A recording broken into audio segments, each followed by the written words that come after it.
Hello and welcome to Foreign Policy Focus, episode 66. I am the show's host, Kyle. Today's show, I'm going to spend a lot of time talking about Yemen and just how we got here and what a mess the situation is. I have talked about Yemen on previous episodes, but I feel like there's been 4 or 5 big developments in Yemen that I really want to take the time to tackle. So, if you're like me and you want other people to kind of know just about the situation in Yemen and to understand the United States' role about the situation in Yemen and just how pointless the war in Yemen is for the United States, please share this show. You find the show at foreignpolicyfocus.libsyn.com. Once you get there, you could click the share button, or you could just go to my Facebook page, Kyle's Files, find the show there and share it. Either way, thanks everybody so much for listening, and now I'm going to get right into it. So, the Scott Horton Show's most recent episode, I believe it came out July 11th. For those of you who would like to listen to that episode, is with Nasser Arabi. So if you go to libertarianinstitute.org, you can check out my news roundups there on the blog, but you can also find Scott's show.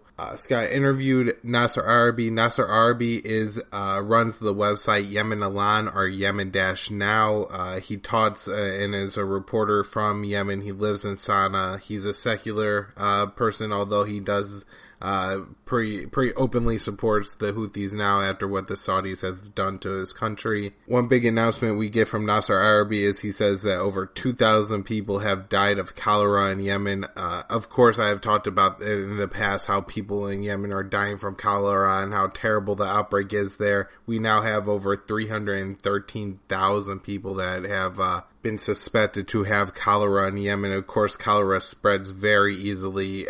People usually get it from drinking unsanitary water, and since Saudi Arabia has destroyed so much of the Yemeni infrastructure, most people don't have access to clean drinking water there. Nasser, in previous episodes with Scott Horton, had said that between 60 and 70,000 people have died from the conflict in Yemen. Of course, the conflict in Yemen and all the starvation and all of the suffering there, the people who are dying because they can't get medical care, the people who are starving to death, the people who are dying from U.S. drone strikes, from Saudi bombs, from the Houthis killing them, from Al-Qaeda killing them, from the Sudanese killing them, from the UAE army killing them, to the Hadi-backed army killing them, 60 to 70,000 people.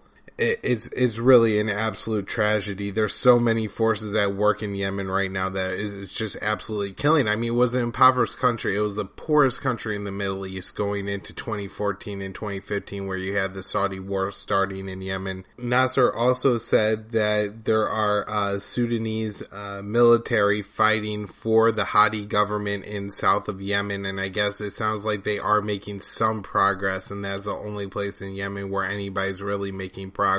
Nasser really makes it out to sounding like we have just a pretty flat out stalemate in Yemen. There's some minor changing of hands at times, and Saudi Arabia is certainly dropping a lot of bombs on the Houthis, but nobody's making up significant territory on either side. It doesn't look like one side is going to be able to outright conquer the other side to win the war. On previous episodes, Nasser Arabi had talked about how the south of Yemen, the Saudi-led coalition, had just poisoned the water with the north, and that the north, it doesn't want to be part of the country with the south anymore, at least not with the Saudi-backed government. And you could certainly understand why. In October of 2016, we had Saudi Arabia hitting just a funeral home full of people mourning the deaths of somebody killed. According to Nasser Arabi, over 200 people. According to U.S. media sources, over 150 people. And I mean, it was an absolute bloodbath. It was one, they actually have recordings of this. And this was one of those things where I was thinking, maybe this is going to be the one that goes viral. Maybe this is what is going to be that turns everybody off of this war. Because you see mourners pouring out of this funeral home that is smoking because they had just been hit by an airstrike. You see people crawling over rubble to get out. And then another airstrike coming in and just throwing bodies. I mean, you can see the bodies flying through the air. People are dying and are dismembered and burning alive within the funeral home. But it just never caught on. Maybe the video was just too graphic to ever show on TV, and it just cast the United States in such a bad light. But either way, even events like that really haven't made the difference in Yemen from anybody paying attention. Nasser said that there did seem to be somewhat of a small split between Saudi Arabia and the UAE on Hadi. Hadi, of course, was the leader of Yemen up until 2014 when he was chased out of the capital city by the Houthis. He fled to Saudi Arabia and is now in the south port city in Yemen of Aden, trying to rule the south of the country from there. Apparently, the former governor of Aden, who was fired by Hadi, is now the UAE pick to rule the country. It's a name by the last name of al-Zabadi. I don't know, or Zabadi, I think is how Nasser pronounced it. I don't know anything about this man, but just keep your eye out for his name coming up in future articles about Yemen, and to just see what happens if there's any meaningful, conflict or split between the UAE and Saudi Arabia. Of course, Nasser Arabi talked a lot about Al-Qaeda, ISIS, and how in Yemen they are basically the same thing. It's not a situation like in Syria where they kill each other. They work together. They're pretty much the same people. And in a large part, they're the fighting force for the Saudi-led coalition in at least central Yemen and possibly even on other fronts of the battlefield as well. It seems like it's really a nasty situation that Al-Qaeda in Yemen is getting stronger. Of course, that's one of the most notorious Al-Qaeda branches ever, Al-Qaeda on the Arabian Peninsula, and certainly what you can't deny is that the U.S. led, or the U.S. supported Saudi war in Yemen is certainly aiding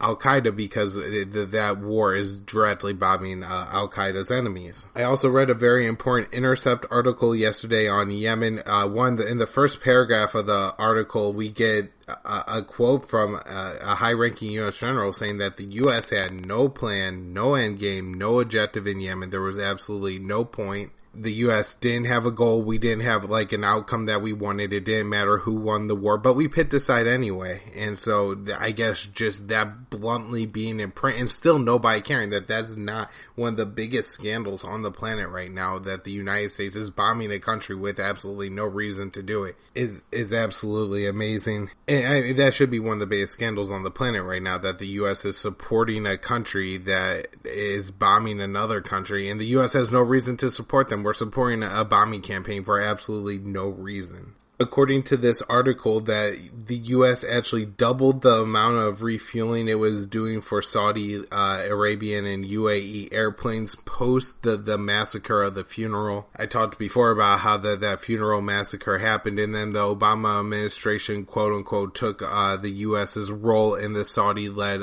war there under review. However, the only official announcement Obama made was that he was stopping some sales of precision-guided munitions to Saudi Arabia, but wasn't ending weapon sales in any meaningful way, and wasn't rolling back the United States support of Saudi Arabia's war there in any meaningful way. But now it turns out that Obama actually increased the amount of support he was giving Saudi Arabia because it's that all-important mid-air refueling that allows the Saudi planes to remain in the skies of Yemen for so long, rather than those planes having to go back to Saudi Arabia and refuel after only spending a few minutes in Yemen. Now the Saudis are able to fly the fighter jets over the cities for hours at a time. Of course, this creates tremendous fear among the people of Sana'a. Saudi Arabia is known to hit civilian targets. It's been well documented. Over 2/3 of over 1/3 of the Saudi airstrikes have hit civilian targets, and this is according to, I believe, UN or Human Rights Watch figures. And so if you're a civilian, you have to be terrified at all times because you don't know if the next bomb is the one that's going to fly right through your living room window and kill you and your entire family. Or if you're at the market that day, you don't know if that's the day that Saudi Arabia decides to bomb the market, because it sure knows they bomb markets. They bomb factories, they bomb hospitals, they bomb schools. It's absolutely heartbreaking, but if you just follow on Twitter some of the Yemeni people, you'll see them sending out tweets saying that they're picking schools based on if they have shatterproof glass for windows. The people are so terrified. In the United States, we pick a school for our children because, their students typically have good SAT scores, or they all go to college, or, everybody graduate. In Yemen, it's just, can you send your children to a school that if a bomb hits somewhere nearby, they won't be killed, because that's so likely to happen. I mean, just that's the concern of the parents should be downright shocking to Americans. And so the United States, like I said, doubled this refueling post the funeral bombing, which is absolutely tragic. This article also revealed that most of the refueling was going to the UAE and not Saudi Arabia. So, like I said, I don't think it really matters which country in the Saudi-led coalition fighting the war is flying the planes. similar to why we have Sudanese troops on the ground in Yemen. The UAE planes is just because it's part of the coalition, and so they're all fighting and all bombing. I think they're all sharing the intelligence and deciding what targets to pick, and the United States is helping with that too. Another interesting note in this article was saying that the U.S. now is a bigger fan of the UAE as our proxy force in the Middle East over Saudi Arabia. I don't know if that's true or not, but I think the United States foreign policy is so complex that it's always important to at least just know that counter possibility is out there, that now the United States is more relying on the UAE, and that we should really pay attention to stories coming up about maybe what the UAE's plans and goals are. Because while Saudi Arabia and the UAE are very similar countries with very similar, I think, political and cultural and regional ambitions,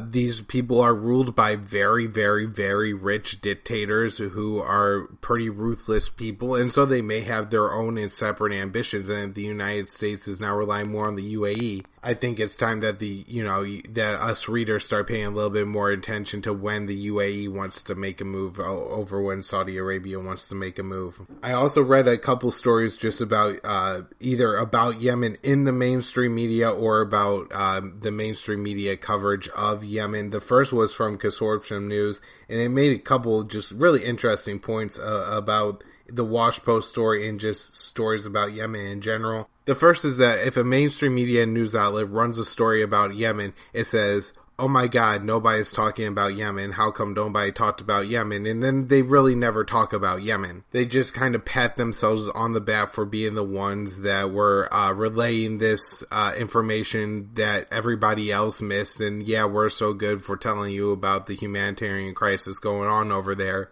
But they always gloss over the point of the Houthis being backed by Iran, and always, really just make sure people know that the Houthis are backed by Iran, when they really never say that Iran only supplies the Houthis with some very small amounts of small arms, when on the U.S. side of this fight, we're using air campaigns to help the Al-Qaeda fighters in central Yemen, and that we're providing Saudi Arabia with the bombs and the fuel and the planes and the maintenance needed and the logistical support needed to bomb civilian hospitals and schools in Yemen. And so that point is never brought up. It's always lightly glossed over. It's just a proxy war between Iran and Syria. They also made the point that they should somehow be credited with being the first people to talk about this, but when this war has been going on since March of 2015. I think the whole concept of fake news and the mainstream media being liars really got distorted during the Trump movement. Trump, of course, was very harsh on the mainstream media, but since has really adopted mainstream political views in America. And while he still has these, feuds with CNN, they all agree now on all the big issues. We gotta do something about ISIS. We gotta do something about North Korea. Iran's cheating on the nuclear weapons deal. All this nonsense they all agree on now. But there is a real argument that the mainstream media isn't doing their job, and that's for the first 16 months or so of the war in Yemen. Nobody wrote about it. It wasn't until a couple years into the war and during the 2016 election campaign that you even get some mainstream media outlets just glossing over this story, and I think that was largely because the Houthis fired a couple rockets that landed close to an American ship. Otherwise, they simply didn't pay attention to it, and it's an absolute crime for a, quote, free and independent media that we're supposed to have in the United States, and they're supposed to, be the keepers of the American foreign policy. That the United States is pouring millions of gallons of fuel into Saudi planes and selling to Saudi Arabia billions of dollars in weapons, and Saudi Arabia is then paying off U.S. politicians like Hillary Clinton. Like, I'm not like a conspiracy guy on this, but it does seem awfully odd to me that Saudi Arabia contributes $25 million to the Clinton campaign, and then Hillary Clinton sells Saudi Arabia $150 billion in weapons. Excuse me, that was the Clinton Foundation, not the Clinton campaign. But, I mean, for all intents and purposes, it's the same thing. It's a donation to money that the Clintons then control. And so you're left with a situation where you have to just shrug and wonder what the media is doing, how they're not critical of this, that a foreign government is donating money to a U.S. official, and then that U.S. official is approving weapon sales to them. And then later on, Barack Obama and John Kerry, of course, support the Saudi war. And the media never looks into, can Saudi Arabia even wage this war without the United States? Are we the ones that are making this war possible? And these questions are just never asked. And media should do this, right? Like, if there's a war going on, if U.S. planes are refueling bombers that are destroying schools, then somebody should be asking some question. And so now, I mean, like, the question for me in Yemen is always just, how is this even possible? It doesn't seem right that in the United States in 2017 that our country could possibly be carrying out acts of extreme cruelty, war crimes. I mean, along the lines of atrocities committed in World War II by very terrible leaders like Hitler. And I'm not, comparing the United States to Hitler in that direct sense, saying that anybody in the United States is Hitler, but people were upset when Hitler was bombing UK cities and hitting civilians. But now the United States is supporting Saudi Arabia doing the exact same thing, and we have absolutely no reason to do it whatsoever. It's just, there's no point for the American people here. There's no reason for us to prefer the Yemeni government to the Houthis or not have a divided Yemen. What do we care? It doesn't benefit us or hurt us either way. Saudi Arabia was plenty fine. The Houthis were only able to push into Saudi Arabia because the Houthis get stronger every time somebody attacks them, gaining more and more support from the civilian population as well. Every time Saudi Arabia drops a bomb on a school, it really unites a lot of Yemen. Oftentimes, if you follow Yemeni sources like Nasser Arabi on Twitter, he'll post that, central Yemeni tribes are joining the fight with the Houthis just because they're the only ones that aren't slaughtering civilians and making the situation for everybody so much worse. Of course, for the people in central Yemen, it seems to me that these are mostly like rural-based people, agricultural or some kind of animal herders. A lot of times, like the tribes will have like large pats of goats and farms and things like that. And then when either a U.S. raid comes in or a U.S. drone strike, a lot of times the animals are casualties, and then you're left with a situation where you're like bankrupting an entire village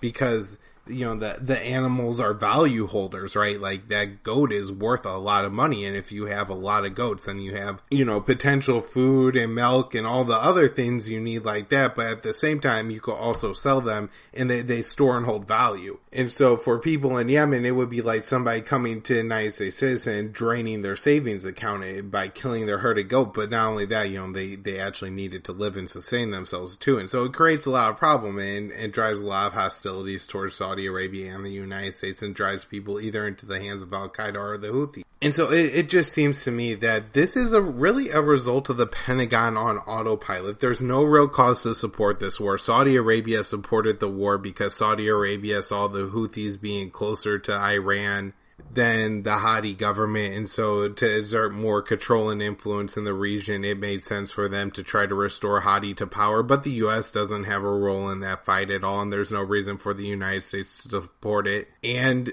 for really all the purposes that it matters, that the opposite has really happened for Saudi Arabia. Rather than the Houthis getting weaker from the war that Saudi Arabia is waging against them, they're getting stronger. They're drawing more Iranian support now than they had originally.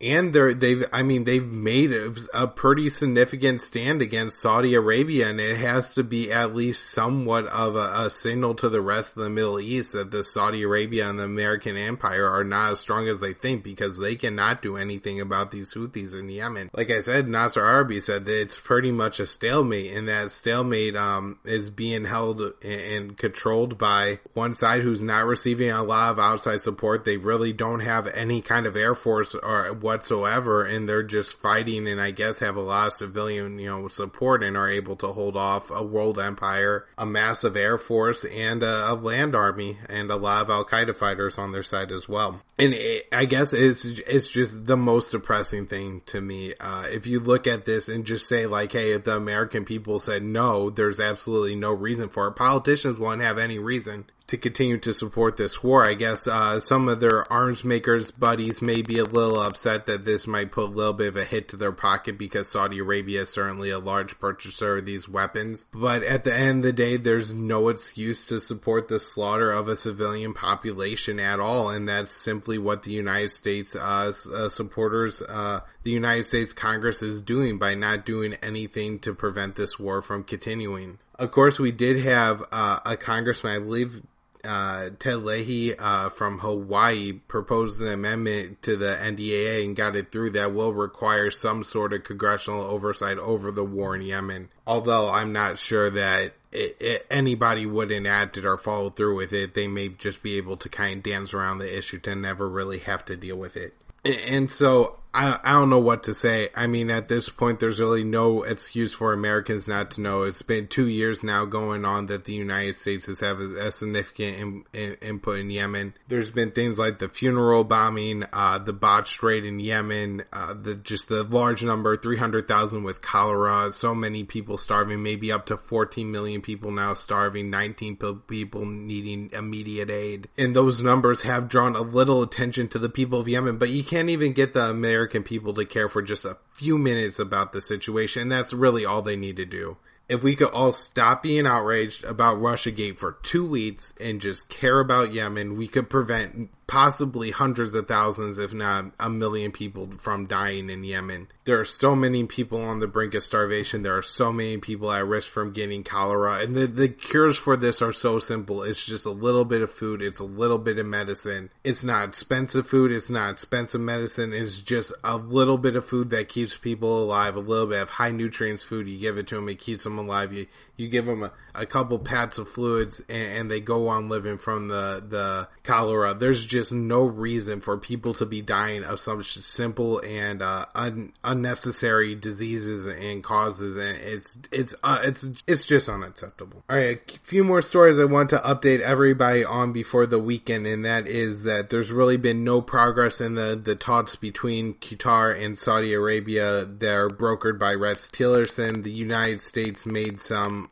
seemingly pointless gesture by signing a deal with Qatar that said that they will both try to stop the funding of terrorism. North Korea, the United States is looking at sanctions to put on Chinese banks that, I guess, finance and help North Korea. It's at the point where the United States can no longer sanction North Korea anymore, so now we gotta start sanctioning other people to try to hurt North Korea. Turkey is going to buy air defense systems from Russia rather than the United States, electing to buy the S-400 missile system. Apparently, this is the best missile system in the world, and it may have been a purchase based on quality of the missile system rather than the political reasons for buying a weapons product from a superpower, but that's probably going to tick off some people in America. It does seem like the rocky relationship between NATO and Turkey continues, and this is just an indication that Turkey isn't quite as close to NATO as most other NATO member countries are. 2 stories out of Somalia. The first is that apparently Al-Shabaab has allied some with